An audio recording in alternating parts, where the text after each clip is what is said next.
téléspectateurs de Canal Orient, et nous c'est Alain Amissa, c'est Canal Orient et télévision, et vous êtes partout dans le monde entier. Vous Bisso, dans la chaîne YouTube Nabiso Nyonso, donc vous s'abonnez, vous likez nous kaka cloche wana et vous aimez Bisso. Vous commentez Alain Amissa officiel na YouTube, vous s'abonnez Instagram Alain Amissa et peut-être le logo de bango sikoyo yope oki ko se retrouver dans la difficulté, dans la conséquence wana comment oki peut se soigner et ça l'a tellement bien makasimi. Nous avons pour la énième fois nous recevons encore dans notre plateau ici le docteur Soudi Soumaïli Mbotendego. Mbote Alain Amissa. Boni. Calmez-vous. Alors, docteur Soudi, tradipraticien et question qu'a autre la différence entre bino na ba médecin ou moderne. La différence c'est ça. Oui. La médecine moderne et motoko za taya ko tangira mingi corps humain. Oui. C'est ça. À 8 ans na mobimba, 7 ans na ce qui a doubler ça va 10 ans. Voilà. Et à autant que corps humain. Ce que biso différence c'est ça parce que yo autant que corps humain et puis aux autant que fait ba plante ni no etretaka. Voilà. Et bah ba tangela comment oki ko biki samuntu mais ba tangeli siko ba plante. Ba plante. Oui. Et puis ba traiter la méthode moderne. Ah oui, à traiter à une tradition. Oui, c'est traditionnel. Voilà. C'est quoi le son de tout niveau peut être efficace au côté na ya. On doit ben d'adra côté na et awa plus efficace. Parce que ceux qui moi conflit pe zarana hein bino oh ya biso teta makasi oh hapana kukamata ile. Papa na ngai. Les autres zo ba chloroquine, les autres traiter coronavirus. Ne tozo yokela. Chloroquine ezani neza planted. Voilà. Si ko chloroquine plante nangape na osela ka plante. Plante est très efficace. Alors, docteur Soudi et docteur Soudi parce que continue à coronavirus bino ba tradi moderne. Ceux qui sont tellement dans liste ya ba maladie oyo obiki saka. Mutu moko okuta obiki 14 32. Coronavirus yango depuis banaki ko ya iso beta monde entier. Madagascar ba traiter nani. Yoka question nangai. Jusqu'au jour d'aujourd'hui, rien du tout ba traiter. Yango ngara otuna yo Madagascar, président de la République aliki abiki bazo traiter na plante naturelle. C'est quoi yo kokobik ça monte pas. Ah, est-ce que ngana mona ki mutu wango yake pananga? Mutu nini yo ki ya coronavirus ya koma ke pas Jésus guéri. Baloba moto akobika obe akobika te soki yo traiter ki wana penza ote kuna na tia ote parce que na moni mutu wango te oya epananga. Côté bazobe mabango de bazozo traitement pe nazoka bazobika.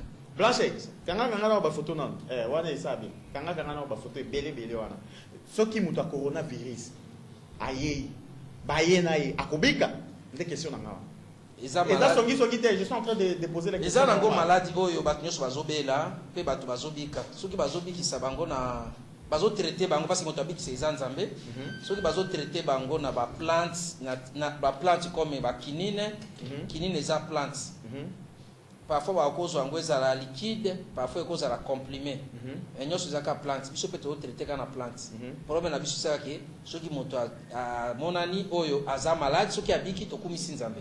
Pourquoi vous les tradis praticiens ba tradis modernes na pesa exemple net yobo et docteur Soudi ceux qui peut-être sont capables de soigner le coronavirus. Pourquoi au Kiko Lukata ministre de la santé au KIP, au CNIP audience qui papa est ou associé qui bisoté voilà là nous bisoté tous na oyoboé est-ce que beaucoup non comme bisoté pourquoi vous ne faites pas vos initiatives voilà alors que vous a belé na Congo na monde entier oyo pe beaucoup qui biki ça moninga na bino Madagascar ça yango ezana problème ya makasi te et la problème makasi parce que ils ont ravagé monde de bosser yo kana ndekona ngai ezana ba pays mususu lokola bopito ya minene. Par exemple, quoi, hôpital général. Ils ont hôpital ngai ya moto nyonso congolais nyonso. Na hôpital wana bazwa ba tradi praticien ba mususu batia bango na kati. Bon, pourquoi pas que Bako appelle un traduit praticien bazo bango bati bango pe na l'hôpital général que bureau na bango parfois ceux qui va traiter mutu na médecine moderne ti moto na bikite abi bo ça va mais kaka on na médecine traditionnelle bon pourquoi pas basala angote na monde na place musu na oui na ba pays musu eza na Tanzanie eza Madagascar eza na Kenya eza eza na ba place yo ba na habitant musu mutu mo bazuna initiative était docteur non problème maintenant c'est que ceux qui ba considérer biso voilà c'est ça le problème ceux qui va considérer biso que eza na cas moko be 2 cas 3 cas ba ko ba ke ba traiter kango na médecine traditionnelle parce que né na za na futaka impôt oui nga na numéro impôt na ceux qui avant-hier na to futa environnement to futa ka na futa taxe nyonso o ya l'état na za mikanda nyonso ya santé voilà eza tango déjà que moto azo futa mikanda azo fanda na za a na bandi musa depuis 2012 na Kisangani mais na presse bo na canal na bandi depuis 2014 na lekaka expérience c'est déjà na za donc na travail à part nano na Congo na travail pe banda ya mboka bon mutu ya nani même bureau ya pa mabite médecine traditionnelle bino bozo na ta bureau na bino moko e fanda ata biso nyonso te ata baponi mutu moko ata nga pete ata moninga mususu bazuye batie biso ne toza to déjà que na hôpital général les akana bureau moko ya médecine traditionnelle ko fa na bino moko ba médecin traditionnel tradi moderne bo bino moko na association na bino bo fandi pe bo ete ya makama corona o ezana ndeni to ki atane ba considérer biso te to ki pe to mona pe autorité to expliquer pourquoi vous ne prenez pas cette initiative problème la ngeza initiative wa bon problème ça que tozui penza idée wana te pona to bi que to ça lâcher ça pas bino idée allez à misa na pas bino idée ils on dirait comme ça on peut s'appeler émission tout moko bi pourquoi bo sensibiliser bato pona coronavirus te ba associer biso te to ça si ko ngana le kana canal oriabo na radio na bisambongo na nganga moko na ebo eti omoni lokola ndene na mikolo yo le canal orient c'est que bosi zuwa na ndenge ba associer ba bande ko mususu ba yaka na canal orienté canal orient ba moni ke comme nazalaka mutu ona lekisaka ba émission mingi na chaîne oyo ba pesa nga 2 mois ya ofeli na olobela bino bande ko bazona tam mususu zaba mususu wa ko fanda ke canal orient canal orient ngasu dinde na zangai ba pesa nga 2 mois ya ofeli na lekaka na canal orient ya ofeli au sensibiliser donc de couper mususu oyo parfois bangaka ko ya na canal orient na biso ke ngai na zwaki facilité wana ba pesa nga 2 mois tam mususu yo peso ki oyo kolanda et ça la paie bien ba o facilité biso ba jeune o bazo bima o wana no za message on azopesa bande ko mususu oyo bazana ba parler ba éviter que bazana ba bureau ba éviter que awa basa ya boulot bien et ça tellement docteur Soudi avant que tokota na makambo to ngeto lobela lelo ba bi ozaka cher makasi pourquoi nazaka cher makasi ba message oyo baye ba bi nazaka cher makasi ba bi o soignaka bien et très bien mais oza cher 500 francs alaka makasi pas moto azangi 500 francs coronavirus eza na monde me bato ba otonga bandako na ngina loba nini ke moto oyo azangi alaka ke eloko yana za cher même kopo alors ça mutu nda ko kosomba te même lelo yo moko reconnaître que oza cher ou bien oza prix na cher te parce que santé ça na prix te. Merci beaucoup. Alors, la fois passée, tu as dit que la conséquence, il y a masturbation. Et est-ce que vous rappelez Bandeko, bango, masturbation et zani? To bandeko la masturbation, nde kosangisa kanzoto, yo moko na sabuni na mwasi azate. Donc yo mo mikuti na kwa na chambre. Ah ouais. Donc oza na chambre, oza quelque part, yo simbi sabuni, oto bien mingi na Kisangani awa le coq. Oza ko mi sepelisaka na sabuni na mwasi azalite. Yango ndio yengo masturbation. Oui. Alors, ma conséquence nango ezani. Conséquence nango ndenge to lobela ki même na mission passée. Na yo landi biso siko na minute ndenge zo landa. Et mi makabato mingi na faiblesse sexuelle na éjaculation précoce. Et puis mi makamoto na épuissance sexuelle. Mais ça baka otozo zwango mwa ebele o soigna kango. Tellement to soigna kango makasi mingi. Wana to fanda ndeko te kuna wana pende chambre nanga na tila kango ata soki na pesi émission boiti nazanga ko ba prometali sexualité te voilà parce que okuta ba jeune garçon jeune 22 ans 23 ans a okokati siko po ba o ba na problème ba soso ba kufi na kitunga ko soigna raté pona ko la puissance sexuelle moto oyo mobali oyo a hôtel maisute vraiment to ça na ba produit ya qualité ata soki ozotelema esute ezaka mbali mosusu depuis abotama à télématé. Boya na unasima prison centrale. Mais bayo ka ngoma sonia. Bato bami yokla ngoma sonia makasi pona. Même attendez to lo ba misu déjà pe ba zapper ba so ba kitisi ba volume. Donc oyoki soni. Mais ozo souffrir pendant que mais so comme na butu parfois so ki oza na mwana ya batu. Na sima moi so gangeleza te akomo tutalituma tikelo yango na liboka. Wana bien te. Donc akomo abi otenga bililo kote si yango wana mizuela wana. Perdre personne. Pona nini? Parce que ayibi ke na mbeto sala ke lokote. Yanke oza na pembeni voisin. Tant parce que betela na masolo, betela na masolo, basi betela na masolo lelo ala disingate. Mais yo liwa tout ça va produire bien. Alors, nous on a plus un problème. Oui. Alors, on a un tour de la prostate parce que ça dérange beaucoup. Docteur Soudi, prostate est ani. Prostate est un organe ou est un antidote à moto. Prostate est un local à neto lei donc lisu. Prostate est un local à lusapi. Prostate est un local à organe nyonso ya nzoto. Organe wana prostate. De ce qui est belle, de ya bengi moto na comme prostatique. Nini ndeza ka la base na cause ya prostate wana. Kane toti koloba ke eza organe. Eloko eza organe ebela kana ngunganyoso elingi. Etali acheté. Etali peut-être que parce que ezala ki eloko moko bono eza organe. Ebeli nango. Alors ngai na ki koyeba ndeni ki na prostatique. Oui, ba signe ça. Oui. Ba signe ça ebele, signe ça. Bon, eza pe organe peut to koloba pe ke eza pe la biloko, eza pe la maladie mususu esala ke moto abela. Ndeko ki koyeba ndeni ki na prostatique siko. Okoyeba parfois na butu moko zo suba plusieurs fois. Voilà. Donc ce reçoit plusieurs fois c'est que na butu occupé. Na butu. Oui. Oui. Na journée oza bien, mais comme ka na butu. Okomo suba ebele. Wana eza ba signe. Donc okuta moto mususu ake quelque part vite o ezaka ba infection, ba komika ka te somba antibiotique boy. Ozo ka mo pe que za mo prostate. Na butu ozo suba ebele, parfois pe ozo suba irine tango ezobima, masuba tango ezobima, ezobima na vitesse wana normalité. Ezosua. Ah, voilà ezosua na pe. Parfois pe ezosua. Kosuwa ngo ezomisa ba pite, donc ezomisa ba tofina te. Mais ezosua, soki osubika ke ezosua, mususu pe ezosuba. Ezoma na pourquoi moi ba arrêt, ezokata kata. Voilà. Mususu pe mobali azosuba, yoki masuba penza. Masuba eloko esote musika, masuba ezokitele na makolo kola mwasi. Ah, wana bien te. Wana eza ba signe. Et puis ba mususu pe ebele bato ba eba kezaka parfois masuba ezomesute. Ba sonde, wana nde te papa na koma prostatique. Prostate na evimbi déjà. Et ça la cancer de prostate et puis ça appelle ba kyste de prostate. Wana eza tango déjà osali examen de ba koyeba ke ezali cancer ou pas ou bien ezali est-ce que ce qui a na il pas docteur Soudi Azobik. Oh, c'est qui ni?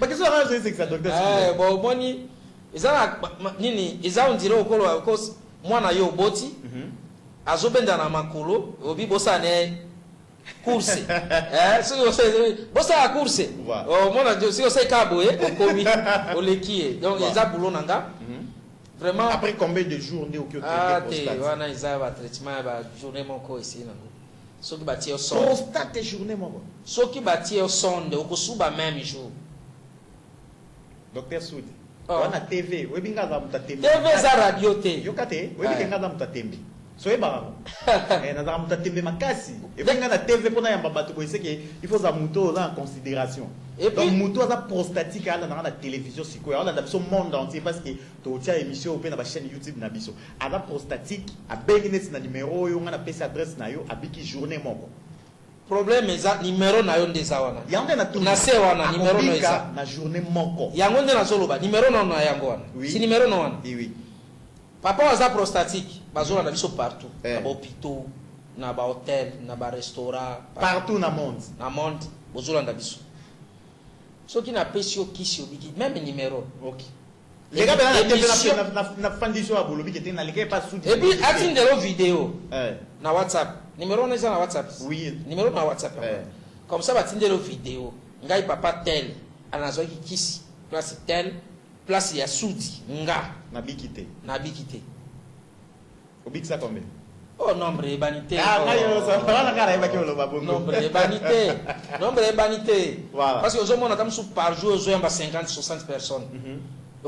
Attends, au Koya, 460, on a au Koya lobby na Koya bayote. Docteur Soudi, pourquoi vous avez la discrétion? Pourquoi on a mis bombe pendant que vous avez ça bateau na maladie belé?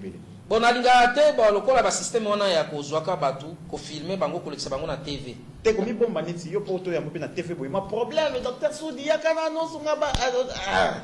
On a été remis ça la promotion, on a baillé bayo pendant que vous big sabat. Ah, vraiment, na lingaka, mais tant musala ndezebele. Le quoi naza aw, na tiki 8 personnes. Oui. Na yambaki depuis 7h30, tu na tiki 8 personnes ngana yi. Na temps oyo, ndenge naza aw, batu ndenge tozolo ba aw. Na musala kuna bazolo ndabiso. Voilà, c'est ce qui est très important. Alors, tous ceux qui s'en a oyo, ba mamé belé. Parce que là, on a deuxième bureau, on a belé, on a bolon ici là, on a église, on a belé. Yes ozali wapi. Yes ozali wapi. Na kobota mukolonini. O sala mukolonini. Yo bixa yo obot sa ba mamate hein. Ozaka basé na ba prostate ba faiblesse. Biso tozo traité kozanga kobota. Mais tozo pesa bana te. Nzambe ndapesa. Moto apesa kabana nzambe.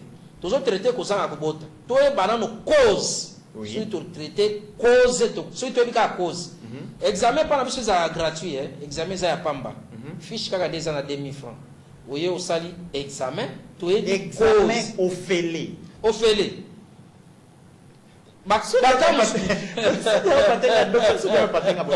Examen ofele. Ofele. O examen au Kenya, oh, ils ont $10, ils ont $15, ils ont $20. Examen gratuit. Oui, quand vous allez l'examen, il y a ofele. Mais on s'oublie qu'à fiche 2000. Il faut qu'à fiche 2000, il faut que l'identité na yo, bah ça lui examen. Parfois vous en a quitté na libumu. Il faut qu'il y ait une échographie. Oui, puis au pesa caméra, biso to kolakso ka kiste za, ota. Et kiste za ya ofele, kiste et mon ami mais na examen ya ofele. Voilà. Toza si ma prison centrale. Ba modalité zani pour mutu a za la traiter pas na yo. Ba modalité. Ah, vraiment, ma camusus nyo se banaka après ça fait aussi l'examen. Il y a ko bandana, il y a ko bandana. À part le fichier. Oh, ouais, dans la parle. À part le fichier. Fichier na no kaka. Adresse. Ma camunyo so ane ko bana après ça fait aussi l'examen.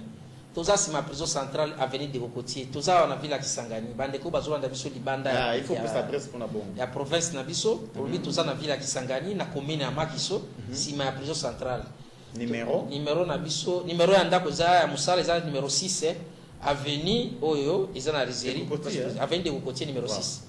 Numéro na biso téléphone ils ont 085 34 72 555 085 34 72 555 plus 243 voilà. 081 25 44 233 na chaîne YouTube na biso obetika ka Docteur Soudi maloba ya Docteur Soudi obetika ka okomona biso o s'abonner ça peut bien na page Facebook na biso ezaka Docteur Soudi okozwa biso vraiment tout ça. Alors Blanchard so que si le ça biso aussi. Ah, moi, monsieur, au Penza. Nabi Boya. Toto Mama. Johanna. Alors, pour vous satisfaire, merde, mais alors, il y a soigner pour se faire soigner. Au que c'est conseil. Bon, conseil, Nabi Chézaka Bandeko, Yoba. Bino Bandeko. Voisin peut à bout de sac à moi, si à voisin. Parce que yo, aux autres travaillent. Aux autres travaillent pour nous. Mais ceux qui aux autres travaillent, ceux qui ont condition à voir qui s'y manque au Simba. Il faut relever la meilleure vérité. Faire le bas vérité. Mais ceux qui sont des protégés, quand ils ont un boulot, bien n'engagent mais le bas vérité. Mais ceux qui ont bon côté, traitement est ça. Traitement est ça, c'est ma prison centrale, Gagana qui s'engage. Oye, to pesio kisi, oyo qui bien, aux zongi. Traitement pesant ou amolaïté. Traitement n'angona, no attaque au koufa. Traitement au cas 10 jours. Si nous avons une éjaculation précoce, c'est traitement ça 5 jours. Par exemple. 5 jours, je vais produire qu'il y a un 5 jours. Les solos ici. Tout ça, c'est ma centrale. Bon, voilà, il faut tout ça émission pour les bandes pour bâtiment. Ce qu'on va développer comme un système, il faut Mobutoya Gaillard, Mobutoya Akene. Oui, oui, Nazanango, les amis, ça. Nabosa Nicolas, bon, mon Nabosa. Moi, pas pareil, mon coboye, bandefo. Moi, pas pareil, mon coboye, tout son bagage, tu peux se commander dans le Japon. Particulièrement pour la faire. Oui, et Yaki, Japon.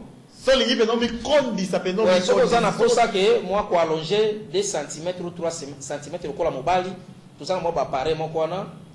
Ils approprié. Pour na mibali kaka. Et au somba appareil na yo na soko salary et sili otekeli moto mususu. Appareil moko boko la 100 personnes. Mais à condition bo sukulango na ba na alcool. Na ba produits appropriés. Oui, c'est ça. Eza ba mama be ba taille za moi bassin ciment. Ba pour moi déjà. Et donc so niveau comme ya mado yo. Ah ya mado eza. So lipe.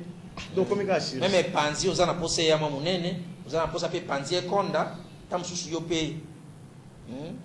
Mobimba ya mama. Bambote pas balai. Bambote.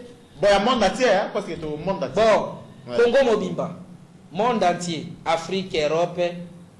Bah, au na bureau. Na minito yo. Hôpital Jésus. Ndenge bozaka ba ba maladi na tiki bino na lingi bino mingi. Mais na ayi kaka na ozonga sikoyo. Clarisse oazana réception. La douce oza côté examen. Gracia, petit frère Gracia. Oza pe côté examen. Mbote comme la bino famille soudinionso. Ba continuons sur Canal L'Oréal. Merci beaucoup. On a 2 mois na no bope singa ya ofele. Bande ko na ozongela kaka bande ko yo boza na ba activité na yo. Canal L'Oréal. Polele. Yango yo. Na lobi bien que Canal L'Oréal ba pesinga 2 mois. Ya. C'est na bi. Oh amoni na bi boya. C'est quoi oya suka moi première avenue, moi deuxième avenue. So il y a comme ça parfois ya bato ba betaka moi premier coup olali na yo ti après non attention obeti moko mais ça attend moi 2 heures du temps moi 30 minutes merci et ça la moi bien merci merci Blanchard Abosali, merci Stomy Bonseil, merci Tutu Tindi, merci Papa Roger Papa Roger Wawi Nagra, merci coordonnateur Nabiso laissez Michel Assolayongo, je suis allé à Missa. Abonnez-vous dans notre chaîne YouTube Allez à Missa officielle. Merci. Bye bye et à la prochaine.